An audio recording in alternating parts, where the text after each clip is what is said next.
Chairman Smith, Here. Board Member Barrera, Canales, Here. Brent Chesney, Paulette Guajardo, Present. Gil Hernandez, Here. Michael Hunter, Billy Lerma, Here. John Martinez, Ben Molina, Present. Jim Needham, Sylvia Oliver, Mike Pusley, Dr. Lori Turner, and Peter Zanoni. Present. We have a quorum to conduct the meeting. Thank you. Is there anyone here that would like to make public comment? Seeing none on there. Mr. Bocchino, did we receive any public comment? We did not. Okay, thank you. On there. Okay. I guess this is a quick agenda on there that, Heather, it's up to you. Sure. Good morning. Heather Hurlbert, Director of Finance. So what we're going to cover today is we had not finished, did not have ample time to finish up the conversation on October the 25th. And so we will go ahead and we're going to recap a little bit what we did on the 25th. And then we're going to go into the project and financing plan amendments and provide recommendations, and then we'll discuss next steps. So on the 25th, the board did approve a motion to recommend extension of the term of the TIRZ until December 31st, 2042, and add 2 additional board members to be appointed by City Council on the recommendation of Nueces County. In addition, there was a motion approved to recommend modification of boundaries to include all portions of Whitecap PID that were currently outside the zone. In addition, another motion to recommend modification of the boundaries to include the areas recommended by Nueces County, including the Packery Channel Nature Park and Padre Ballet Park. And then finally, a motion to recommend amending the project and financing plan to include up to $2 million for improvements to our Briscoe King Pavilion. So, this is, as we talked about on the 25th, this is not everything is going to be decided today.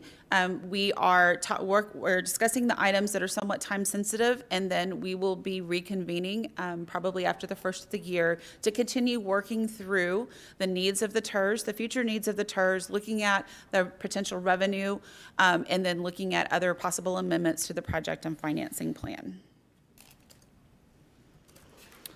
So launching into the project and financing plan. So what the project and financing plan does is it defines the allowable uses of funds for the TIRZ. Really, this should be a living document. It should be updated to reflect the current needs of the TIRZ area, and it can be amended at any time with a recommendation of the TIRZ board and approval of City Council. So we talked about this over and over again, but basically for a TIRZ, your allowable uses are public type infrastructure, capital maintenance of those public infrastructures, reimbursements to private parties that make those improvements, and other programs or projects that benefit the zone. So we had discussed on the 25th some of the identified needs. We would use these as a starting point as we start discussing what the future needs of the TIRZ are, and then what the zone are, but we're going to talk about some very specific things today. So first is Packery Channel. So just a refresher, this TIRZ was created to support the construction of Packery Channel. So one of the things that we want to make sure that is important within the TIRZ and that is properly funded is the ongoing maintenance of the Packery Channel. So this is just a short snapshot of what a maintenance cycle would look like, with spot dredging every couple of years, doing a major dredging right now. The channel is under repair from the damage that was done by Harvey. And so when that is completed, we already have $4 million that has been set aside for major dredging. And so that money has already been earmarked and transferred into our CIP funds. And then we would need to maintain that dredging by spot dredging, looking at ongoing maintenance of the jetties and revetment, the beach and channel survey, and then doing beach nourishment on a regular cycle. So our estimation is that on average, not every year, but on average, we would need about $1.5 million annually to properly fund these maintenance cycles. And so using a inflation factor, we estimate it is about $36.4 million over the next 20 years. So our recommendation is that we include in the project and financing plan up to $36.4 million for ongoing maintenance of the Packery Channel. So then we also have, the Whitecap developer has requested reimbursement of up to $11.5 million for public infrastructure that are going to be built within the PID area and within the development area. This includes nature trails, mobility bridges, the Commodore Drive Bridge, the Incantata Avenue Mobility Bridge, and the Aquarius Street Water Exchange Culvert. And we will go into more detail as we go through this. So this is just an overview of the Whitecap development. Just a reminder, I know that most of you have seen this, but the Whitecap development is a canal-based development. The canals are open to the public and would be accessible for mobility and use by the public.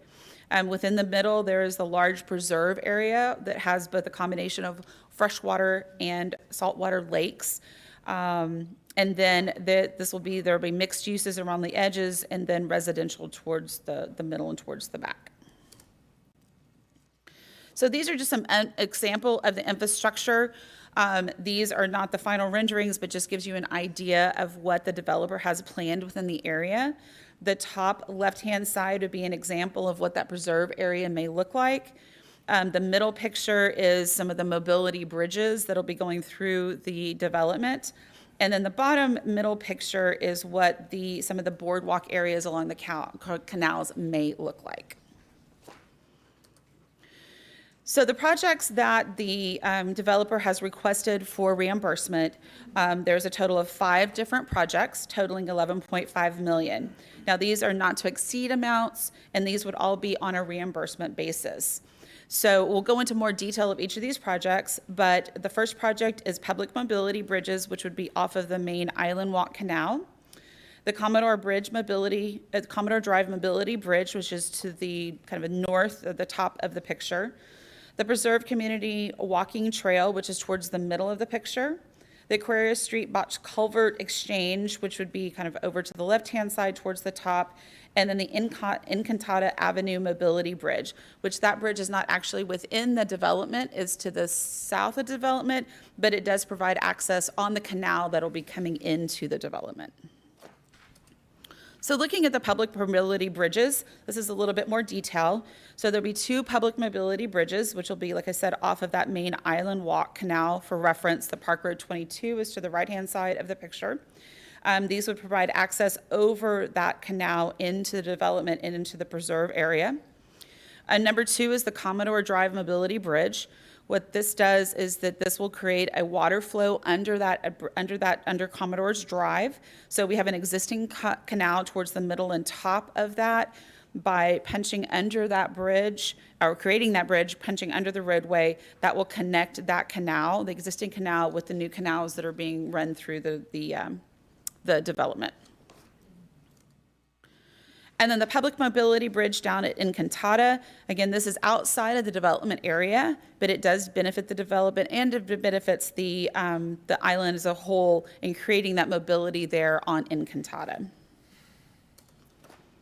Then looking at the water exchange culvert. So this would be under Aquarius. This would not be a full bridge, but actually a single barrel culvert, which would go under the roadway.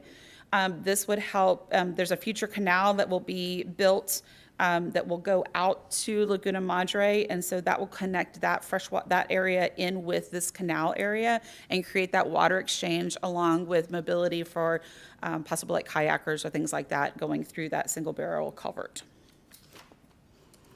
And then finally, the public walking trails. So these will be around that preserve area, around that lake area. These will be open to the public with amenities. Some of those amenities, these are still under design. And so as we go through the process, we'll learn a little bit more about what those amenities will be.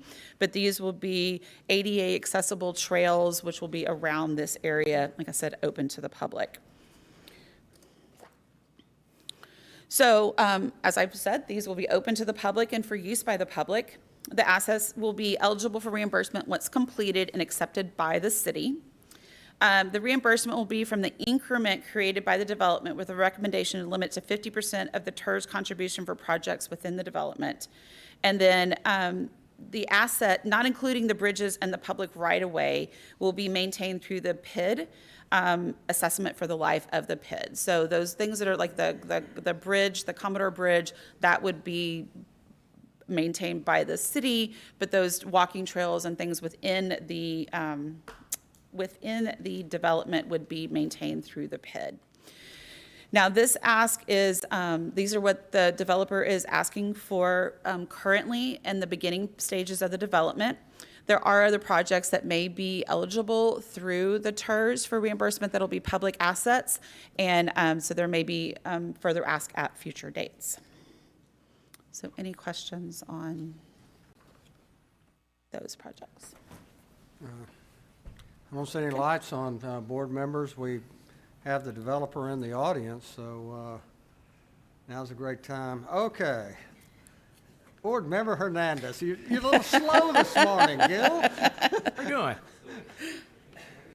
Oh, good morning. Just so I understand, these public assets, we're paying for them via the TIRZ, and then we maintain them afterwards? No, the majority of the assets will be maintained through the PIDs. I think it would be like the bridge, because that would be a public street, basically. And so the city would maintain the street part of it, and then we would negotiate through the master development agreement on the maintenance of like the actual bridge structure and stuff.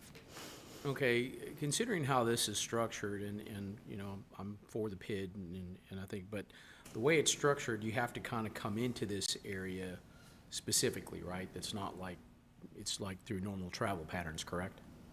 Depends on how you're accessing it. I think for roadway, yes, you specifically have to turn into it. This will be connected through the canal system, and so you could go all the way through the development out to Packery Channel with the infrastructure that's being built, not only on this side of Park Road 22, but on the other side of Park Road 22. Right, so, you know, like I know I mentioned on the, when we were talking about North Beach, about having bridges instead of culverts, so that's kind of what we're talking about here. So we will have similar bridges here to what you're looking at North Beach, right?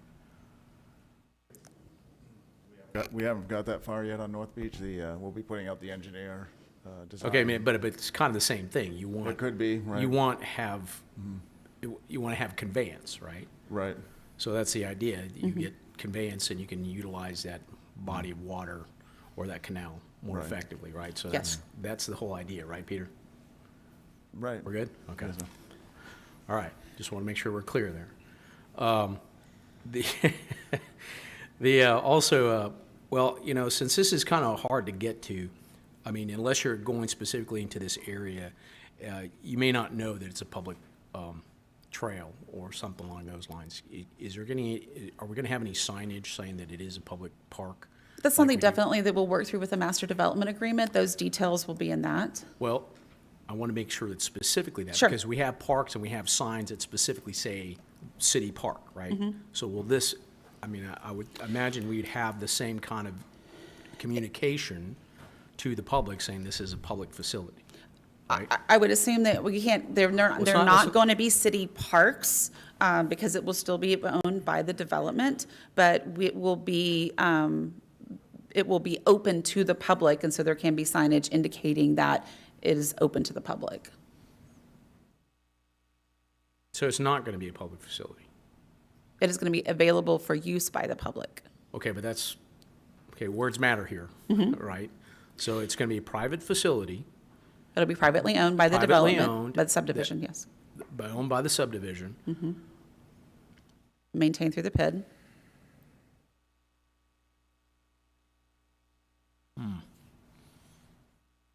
Okay, let me think about that and I'll ask questions later. Thank you. Okay.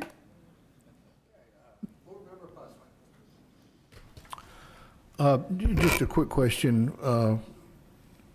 Well, two things.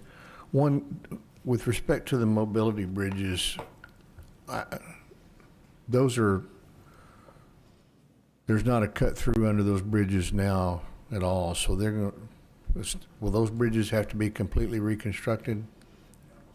I'm Yeah, sure most they, likely, Councilman. yeah. You have to put some elevation, yeah, similar to the one that we're doing on Park Road 22. too. right.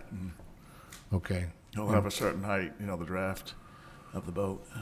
Have we looked at the cost of those? Yes, they have. That's how they came up with the estimates. Exactly, Okay. yes. Right. And Yeah, then- they've done preliminary engineering on those. Okay, and so the 11.5 million over the course of this project between now and completion, that includes this 50% TIRZ contribution? Or- Yes. So that's the max it will go to? That is what, well, can you rephrase your question? Are you asking, is that the max that the TIRZ will produce, or is that the max that we will reimburse for? For this project, reimbursable to this project? It'll be up to 11.5 million Okay. as it stands now, yes. Okay, so it's my understanding that there are a couple of other major projects similar to this that are in the wings. That is correct. So will this TIRZ support those to that level of funding as well? It depends on, are you referring to like different developments or within the same development? No, within different developments. Different developments, yes. We don't have asks for those, but that is definitely something that could be brought to the board for discussion and would be a recommendation to amend the project of financing plan. Okay, but my question is, do you think that if you had two more similar projects to this, that we, the city, or this TIRZ board, Yes, would have the financial wherewithal to give them each $11.5 million? yes, I do. So in looking at the modeling off of the potential development within the island, and so on this specific right here, if the Whitecap development develops off of the time schedule that was provided by the developer with the increment increasing, these projects, this 11.5 million, depending on if Del Mar participates or not. If Del Mar is participating based off of current tax rates, it would be paid off within 8 years. And if Del Mar is chooses not to participate, then it's about 11 years. Okay. So there is sufficient with the amount of investment that's going in, even at this 50% contribution with a 50% reimbursement piece of it, we would be able to pay this off before the expiration of the TIRZ. So yes, there is sufficient money, and this is only coming from their area. So if another developer were to come in, ask for reimbursement for public infrastructure, we would do the same thing. And depending on the size of their development would depend on how quickly it would be paid off. Okay, all right, very good, that's all I had, thank you. Okay. Thank you. Thank you, board members. I'd like to just kind of follow up on the public access. So if people are familiar with the island, you have the boat ramps that are privately held, but the public uses them on there. Probably the best example is our beaches. Our beaches are privately owned with there, but the public has access to them, and the public doesn't, they're there all the time. Another is a seawall is privately owned there along the Gulf Beach with it. So I think the public is used to using these kind of things. I think Board Member Hernandez's question is an excellent one on there, and it shows the importance that the public is aware of it. But on the island, and the people that use the island from inland are very used to using these kind of facilities. And I think the overall island, so there's about 11,000 people on the island. Not one of them lives in this proposed project right now. And historically, they've used that area, the old golf course with it. How many miles of trails? Is it 2 miles, 1 mile? 3 miles of trails. I think this will become a very popular place for the residents of the island, and I think we'll see a lot of the mainlanders coming over here. You want to spend an afternoon walking in that kind of coastal environment with it, in a lush environment. It'll probably be one of really the gems of this city is what I would expect. So as I look at the project financing on this is one you're just going, wow. The public as a whole is really going to benefit with this particular area.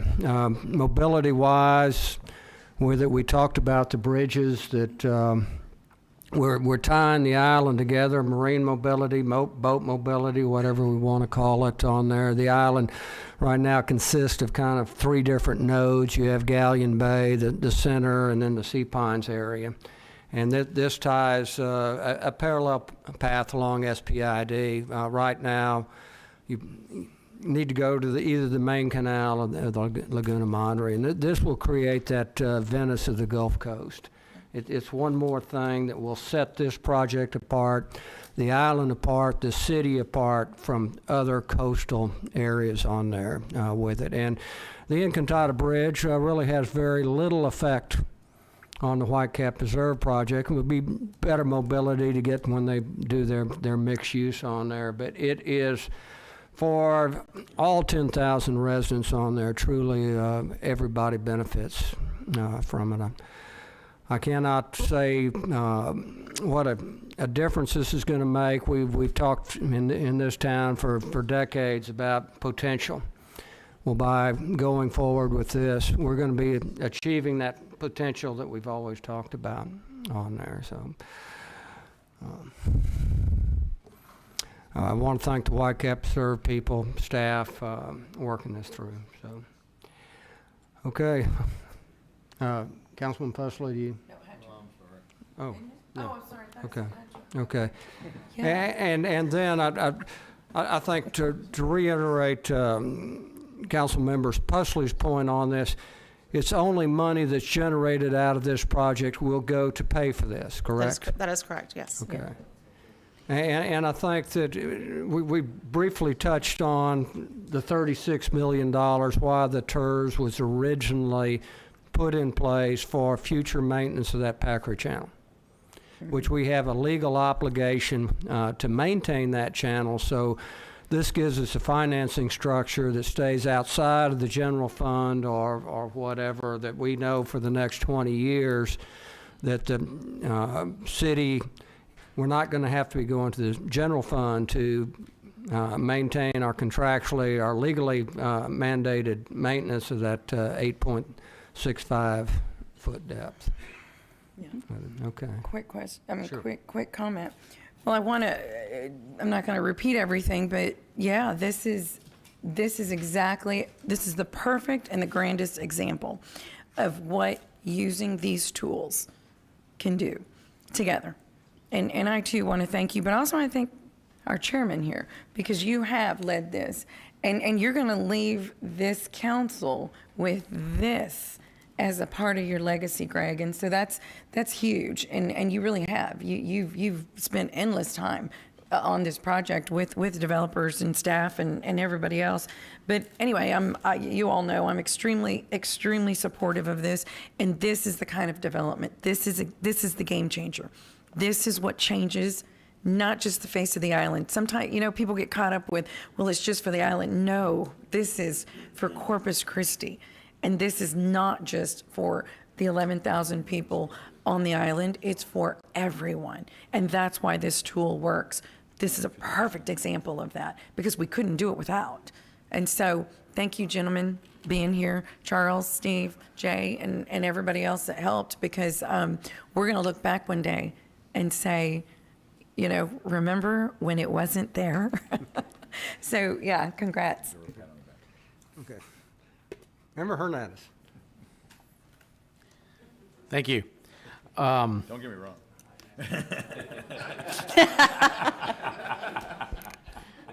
Oh, you know me so well.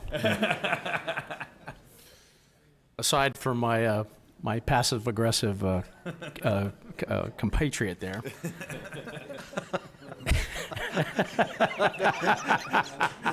You've got the floor. Touche, right? Yeah. Politically correct way to put it. No, I agree that this is with the mayor, that this is a great opportunity to use this stuff. As you recall, I was the person that pushed the public improvement district policy, which led directly to this. So I'm fully in support of that. But as time goes on, you're not going to be here, we're not going to be here. So I want to make sure that we're looking at this from in a written form, so that that area remains open to the public. So if we can include some sort of language to say that that area, as long as I guess the PID's in place, that it remains open to the public. I'm sure we can accomplish that, Yeah, yes. we can do that, Councilman. So, Okay. And the Yes. master development agreement? Yes, As we yes. finalize that Just, you know, document, like I we'll said, get it doesn't exist if it's not in writing, right? Yeah. So regardless of what our intentions are, we'll just make sure it's in writing. Sure, Yes, sure. Okay? that. Yeah. Thank you very much. Okay. And then 6 years later. Okay, Member Pusley. Yeah, and I agree with everything the mayor said, and this is a great legacy for Councilman Smith, and as we move forward, he is leaving, but he still has our phone numbers. So we need to all be remembering that. But I just want to reiterate that as a city and county and everyone else concerned, as these developments begin to mature, and there's going to be others, as we've all talked about, we really have to start talking about the infrastructure that will be required to support these. And that is something that we've, in the past, had a little problem with here in the city. We're dealing with a lot of that over on the south side of Corpus now. But we have to start, as Councilman Hernandez has brought to our attention many, many times, we have to start thinking about how we get all these people on and off the island, on and out of Port Aransas, those places, as these places begin to mature and more people move there. It's very important. Member Hunter. Since I'm a little late, where we stand on our choices to vote on percentage and diminishing returns? Do we keep it 100% for 6 years? so our recommendation right now is that, just for right now, we're going to maintain it at 100%, but that Okay. we will come That's all I back. wanted to know. Yeah, That's good. in January or February to continue the think- discussion. So this, just so that y'all know, before y'all came around, this was kind of a disaster. We were having to deal with the slur bond issue, and that was my favorite place to go to in the whole city. A $2.5 million video game complex in there. But it was great, and, you know, it's tough to see that go. And I was actually on the lead of trying to fix the situation, and I am so happy that I did not try to bring Slitterbond 2 back, and I handed this off to Councilman Smith, and he's done an excellent job. I will say I was worried to death when he took this over because of the whole bridge situation.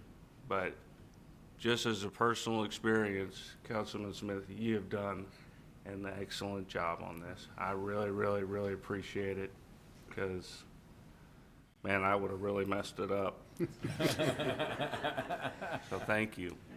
Well, and thanks for the kind comments, but, you know, this is all teamwork. It couldn't be done without staff, without the investors, without this body and city council. So the 14 on this body, working with our staff, working with our investors on there. That's what truly brought this together.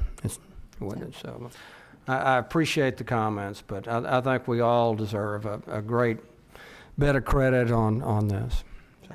And if I could just add one thing, I think one thing that does set this apart from a lot of other developments is the fact that we have several different tools that we're all bringing together, and it is documented, and agreements are entered into between the TIRZ and the Master Development Agreement and the PID. And so using those tools that we have and, you know, tying them all together, they will all be tied together under the Master Development Agreement, and that's where a lot of the detail and the requirements will lie, is in that Master Development Agreement that, you know, we're working with the developer as it is right now, and that will come to council for approval sometime in the spring, because it'll be the guiding document for this development. So, okay. Well, Chairman thank you. Smith. No other questions you want to? Chairman Smith, Yes. Member Canales has raised her hand to speak. Oh, please. Member Chairman Canales? Smith, I just wanted to get some clarification. I understand that you all want to, for now, keep the 100%, but I just, for the record, the county, because our budget and our court has already spoken on the particular participation levels, Yes. we can make the assumption, can we not, that the county's participation level will stay as we discussed last TIRZ 2 meeting, while the city's participation level will be at 100% until you make a new decision. That is correct, yes. So the county will participate through the interlocal agreement, and the interlocal agreement will be coming to council with those modified participation percentages as requested by the county. The city's participation right now will stay at 100% until we have further discussions on where that may land, maybe less than 100%, so. And to follow up on Yeah. that. Thank you.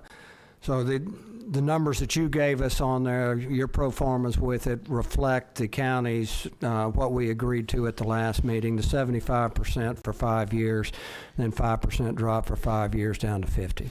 So that was one of the ones that was modeled, yes.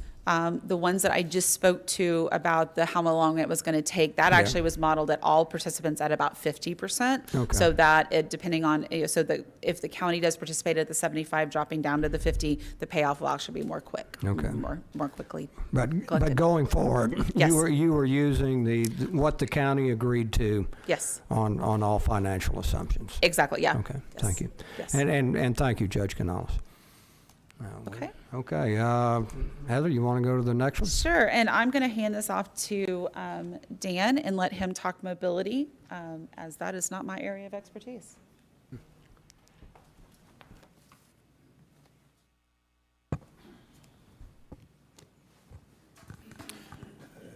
Good morning, Dan McGinn, Director of Planning. This next proposed project is the Island Mobility Plan at an estimated cost of $150,000. During the development of the North Padre Island Area Development Plan, a need to improve multimodal transportation and connectivity across the island became one of the highest priority items for the residents on the island.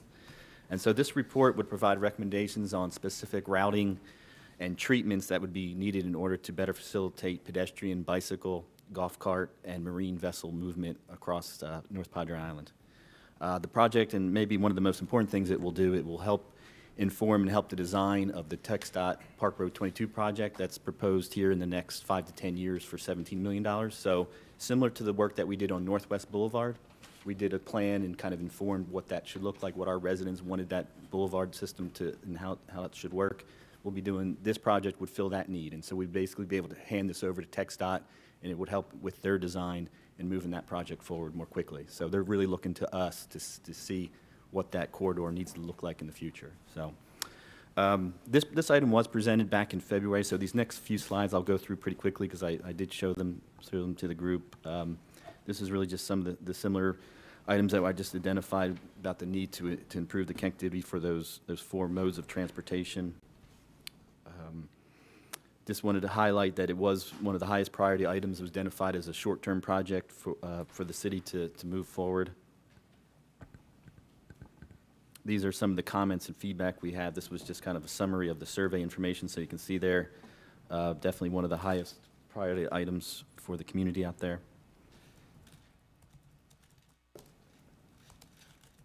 And this was just an image that I'd used just to kind of show what we're dealing with here. So, of course, you've got Park Road 22 that really just creates this barrier for movement from the bayside basically over to the Gulf.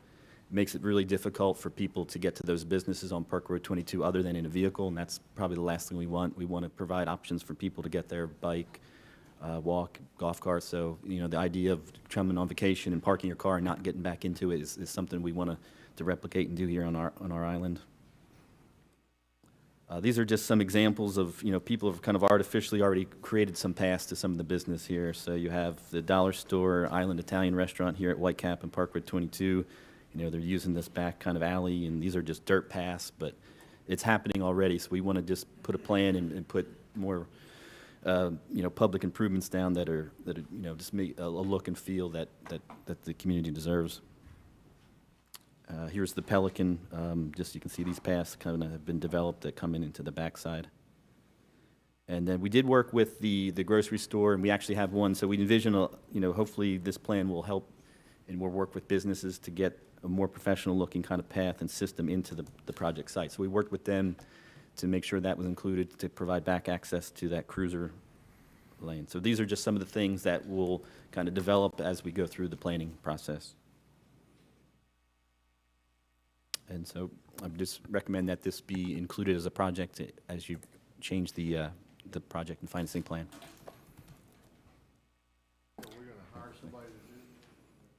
Oh, yes, yeah, I'm sorry. Yeah, it would be, we'd hire a third-party consultant that does projects similar to this. Okay. And we'll use that information, but TxDOT will as well, right? Yes. Yeah, we'll produce it and we'll hand it over to them. We'll work with them through the design, just like we're going to do with Northwest Boulevard. We'll hopefully have a seat at the table and working with their consultant as they go through it. I think there's a project on their short-range plan, right? Yeah, this is identified on their UTP, which is their 10-year plan. Hopefully with this, we can maybe push a little bit harder and maybe get that done a little bit sooner. So Right. the money's available, it's funded, so this will certainly help that position in moving it, to doing it more quickly, for Right. sure. It's a pedestrian project on the UTP, or? Well, no, it's the Park Road 22 project is from Aquarius to Whitecap. It will be basically a complete reconstruction at 17 million to hopefully include these, what we think will be pedestrian and golf cart elements that will come out of this study. Okay, great, thank you. Board Member Hernandez?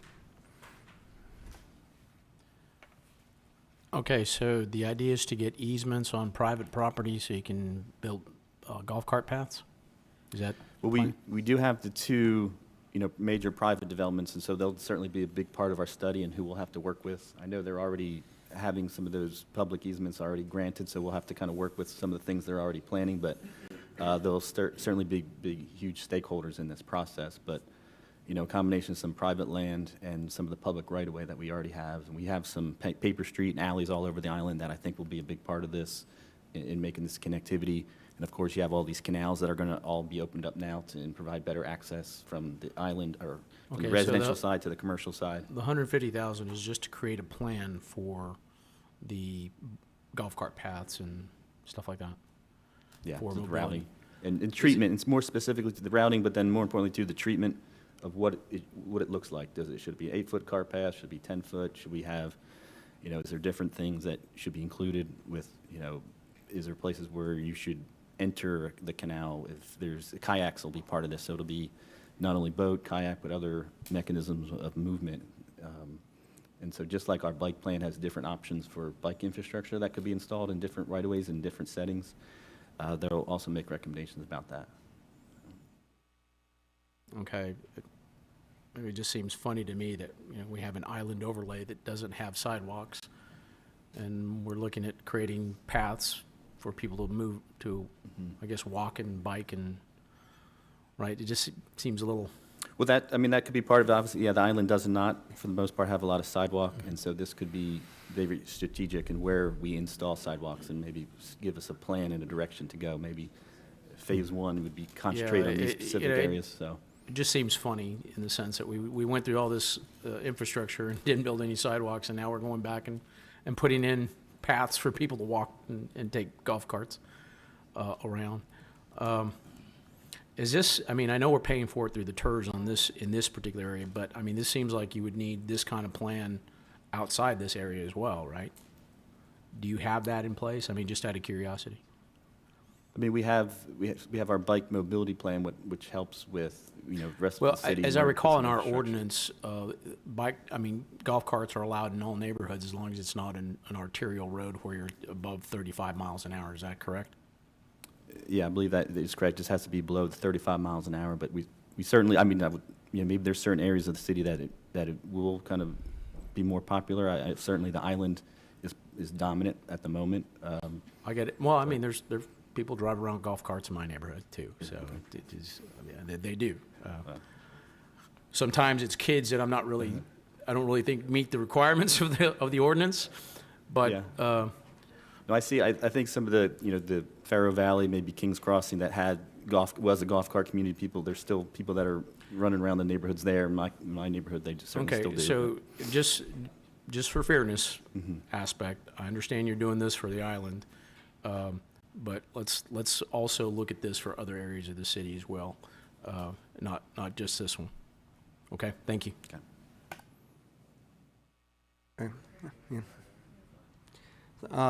Thanks, Dan. So to recap, the TxDOT has already allocated funds. Is that correct? Yes, yes, sir. Okay, so it's on the list, they're just waiting for the plan? Yeah, they would like us to provide them direction on how to design it. Okay, so we're gonna spend $150,000 and TechStop's gonna spend 17 million. Yes, a little bit over, almost 18. Okay, but they're waiting for us to do it right now. Correct. So this should be kind of top of the list priority for us? Since TechStop's waiting for us, the money is already sitting there with it. We know we have other areas on the island. Yeah, I So- would rank this as a high priority item, yes. Yeah, so when can we get it?